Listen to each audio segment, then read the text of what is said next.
Hi, my name is Sean Burns and I'm the CEO of Outlier. And today I'd like to talk about making decisions, and specifically, how can we get better at making decisions as time goes on? While I can't guarantee I'll help you make the best decisions, if we keep getting better, hopefully in the future, at some point we will make the best decisions. So before we get started, I want to talk a bit about how I think about business, because it'll inform how I'm thinking about making decisions.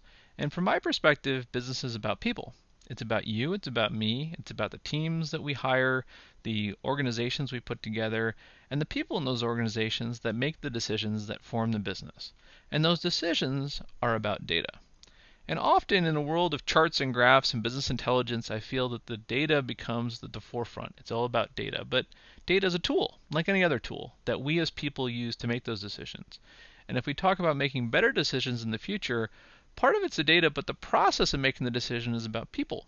And that's what I want to focus on today, the process of making decisions. So to that end, I want to talk about four things. The first is why it is that we tend to make decisions badly. Why do we follow bad decision-making processes?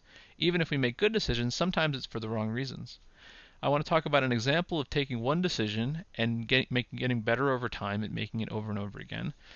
And I want to talk about a framework then that you can use for all your decisions to hopefully get better over time. And finally, I'll talk about the future, because if I talk about the future, I can call myself a visionary, and that's of course always a good thing.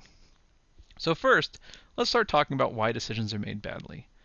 The good news is today modern business is based on feedback. We're always trying to figure out, how do we do? How did this perform? What did we do here? How can we get better? For example, in marketing, we come up with messages. There are brand messages, product messages, interesting things that are going on, and we test them through channels, through Twitter and Facebook and advertising, and we measure them in real time, and then we can figure out how that informs new messages that we test through new channels to do new measurement and keep getting better over time. Your modern marketing organization is doing this cycle multiple times a day and constantly improving and testing and getting better. Similarly, in software engineering, teams today are planning using Scrum or Kanban. They're doing sprints that may be a few hours, a week, a month, then doing a retrospective and doing it again and again. So over time, they're getting better at planning, better at sprinting, because they're constantly doing a retrospective on how they did, identifying weaknesses and strengths, and trying to get better as time goes on. So if feedback has worked so well in business, why is it that our process of making decisions and strategic decisions looks like this? We start with dashboards. They may be charts or they may be spreadsheets. And then we make decisions and we never close the loop. We never go back and ask, did we look at the right dashboards? Or did we make the right decision? We never go back and ask, was the process that we used the right process? And if we never go back and ask that question, how do we get better? How do we know that we used a good process? How do we know we're improving over time? And the short answer is we don't. And many organizations have no idea. And so this is why you don't improve. And so whatever you start with, you keep using over time, and maybe you tweak the edges, but this is how strategic decision making may not improve as time goes on, and you may keep making decisions for the wrong reasons as your company grows up. So why is that? Why did we get into this world where we don't review our decisions? Because in retrospect, framing it the way that I have, it seems fairly obvious that we would want to do that. Well, I mean, the most obvious thing is that not every decision is worth reviewing. Like what I had for lunch is probably not worth a retrospective, but at least the data-driven decisions, the ones where we use data to make them, can we get better at those? And we can. There's a lot of reasons not to. It's hard. It takes time. Our business moves quickly, so the decisions that we made before may not even be relevant. And by the way, I have a whole heaping pile of new decisions to make today. And there's actually very rarely accountability. We don't keep track of who made decisions. And so therefore, there's nobody in charge of going back to figure out if it was a good process to get better next time. But these are just excuses. And so let's assume we're not interested in excuses, which if you're watching this video, I hope that's the case, and talk about getting better at decision making. And I'm going to use an example of a decision to show how it can get better over time. And the decision that I'll use is one of the most important decisions you can make, which is choosing your KPIs, your key performance indicators. These are those metrics, that 4 to 5 metrics that you use, you look at every day to figure out how you're doing to judge the health of your business. And choosing them is a very important decision. And it's a decision you don't just make once, you make over time. And the reason is that your business is changing, and the KPIs then that you need to measure it change as well. So you start out as an early stage business, as a small business, or whatever stage you're at early, and your KPIs may be burn rate, for example. I want to know how many months I have left based on the capital that I have that I may survive, because in the early stage it's about survival. And then you become a growth stage company. You get bigger and you're curious about my rate of growth. How fast am I growing? How long will it take me to get to a certain level? And then finally I become a mature business, and then I worry about my margins and my profit. I'm worried about cash flows and how do I make money. And as my business has evolved, my KPIs have evolved. But the interesting thing is businesses don't just move from left to right. They don't go from early stage to growth to maturity. Sometimes they go backwards from maturity to growth. Sometimes at a business that's large enough, you will have business lines or product lines at every one of these stages at the same time. Some of your products may be mature businesses and some may be early stage businesses. So it's important to make sure that for the stage that you're at, you're using the right KPIs. But to ensure that KPIs are the right KPIs, we need to do some sort of decision making. But how do we get better at that decision over time? If we're going to get better, we need to close this feedback loop. So we choose our KPIs, we measure them using whatever measurement you want, but then we need the third step to inform how we're doing. And that third step is actually not that complicated. We just ask 3 questions of each of our KPIs. Does this KPI predict other changes in my business? So if a KPI, for example, is how many employees I've hired. If I hire a lot of employees but revenue stays flat and customers stays flat and nothing else changes, the number of employees may not be a good KPI because it's not predicting anything else. It's not causing any changes. Secondly, does the KPI respond to the decisions that I make? If my KPI, for example, is the temperature outside, no matter how much I want it to get nicer, it doesn't get nicer outside. And having a KPI where the decisions you make don't affect it is obviously not useful. And finally, does it stay consistent under changing conditions? This is why having your stock price as your KPI as a public company is rarely a good idea, because your stock price may go down because the price of oil went down, and you have no control over that. In fact, that's an entirely different industry. And so your stock price can have radical changes and stay very inconsistent. So it's not consistent enough for me to use as a general yardstick of my business. So if we apply these 3 questions to KPIs, we should be able to very quickly evaluate, did we choose good ones? And if we do it correctly, we can see if we chose KPIs well. So let's pretend I have this hypothetical business, Sean Acme Incorporated, and I have some KPIs. Let's evaluate them. So my first KPI at Sean Acme Incorporated is revenue per customer, the number of dollars I make per every customer. And in my business, when revenue per customer goes up, overall revenue goes up. Great. That means it has predictive characteristics. When it goes up, I know overall revenue will go up. When I increase my prices, my revenue per customer goes up as well, which is great because it means it's responding to the decisions I'm making. It means that if I'm making a decision, I'm affecting that number. So that seems like a good KPI. And finally, it never changes more than 5% day over day, which is great because it's consistent. It's not wildly all over the place.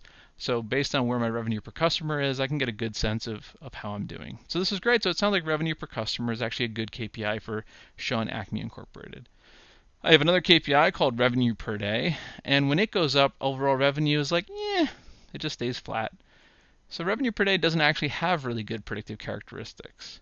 When I increase my prices, revenue per day may go up, it may go down, and it's actually unclear. So it doesn't really respond to the decisions I'm making. It responds to other things that I may not be aware of.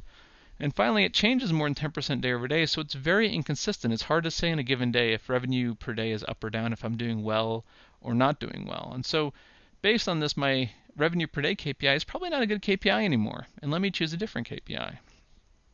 And using this framework, we've evaluated 2 KPIs, revenue per customer, revenue per day. We should keep revenue per customer, and we should replace revenue per day with something else. And we've completed this loop. We very simply chose some KPIs, we measured them, and then we just evaluated them. And it wasn't very hard. It was a very simple 3-question evaluation. And we can learn to choose more KPIs. And the great thing is, in choosing them and evaluating them, we're also figuring out how good we are at decision making. Because if we're replacing all of our KPIs every month, every week, they're not very good. Now, you probably won't do this every week. You won't do it every day. You probably won't do it every month. But evaluating your KPIs, say, every quarter is giving us a good feedback loop to make sure we're getting better and better over time at choosing those KPIs based on where we are in our business, which is fantastic. And of course, the next question, you're like, that sounds really simple, Sean, but how do I get people in my organization to do this? They don't do it today.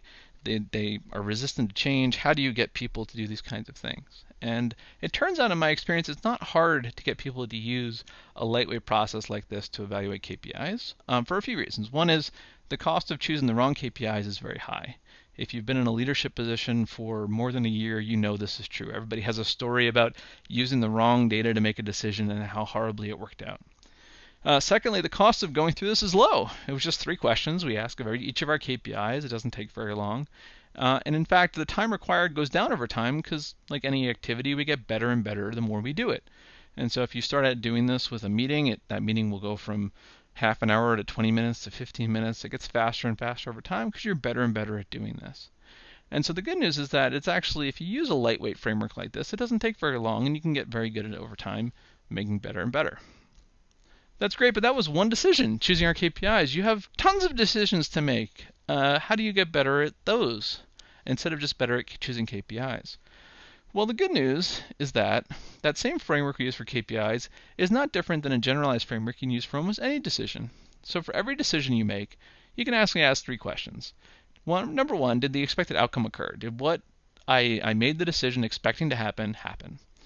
Number 2, did we consider the right data? Whatever inputs we were taking to inform our decision, were they the right ones? Should I have considered something else? Did I consider something that I shouldn't have considered? Number 3, was the data we considered accurate?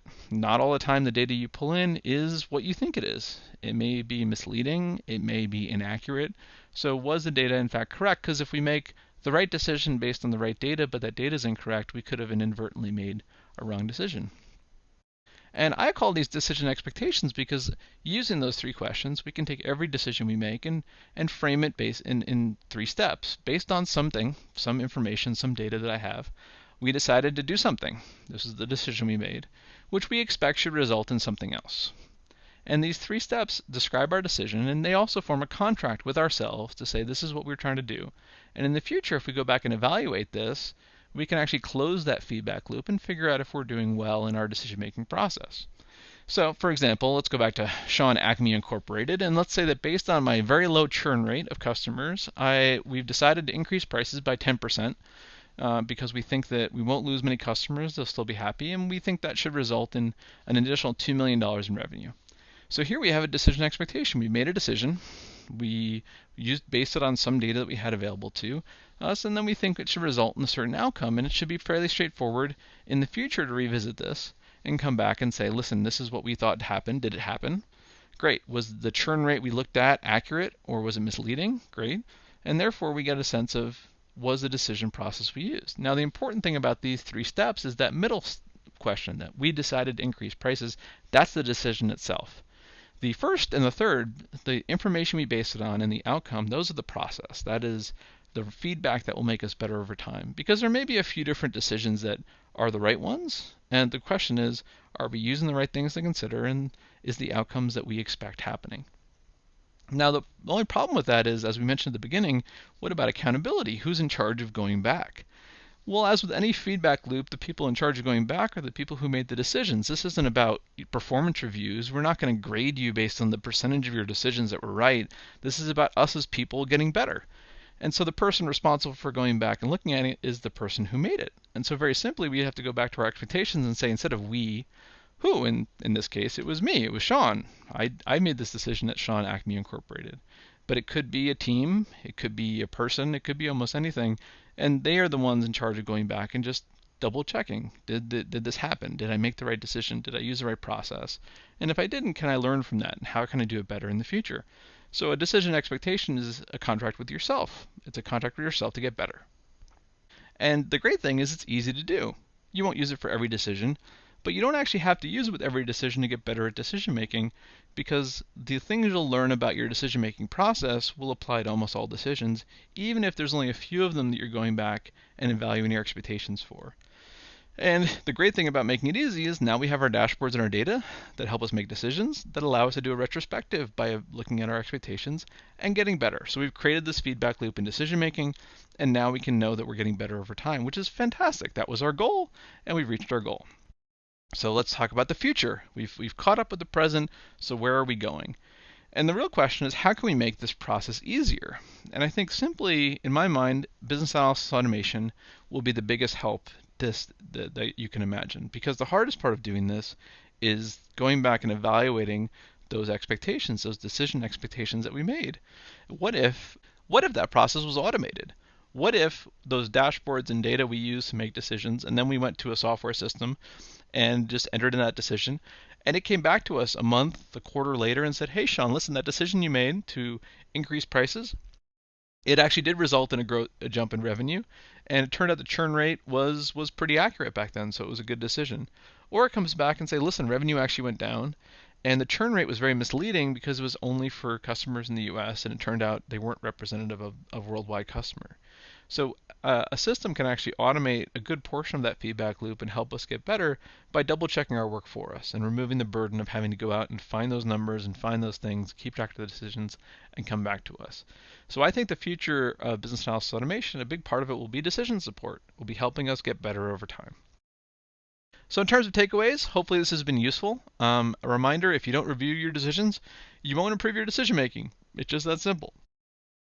Decision expectations are one way of auditing your decisions. There are many others. It just happens to be a very lightweight way to do it that is good for building habits. And I think business analysis automation is the future, both of this and other parts of business intelligence. If you'd like to learn more about business analysis automation and how data can help you be better at your enterprise, we'd love to talk to you at Outlier. That's the business that we're in, helping you make better data-driven decisions. Thank you.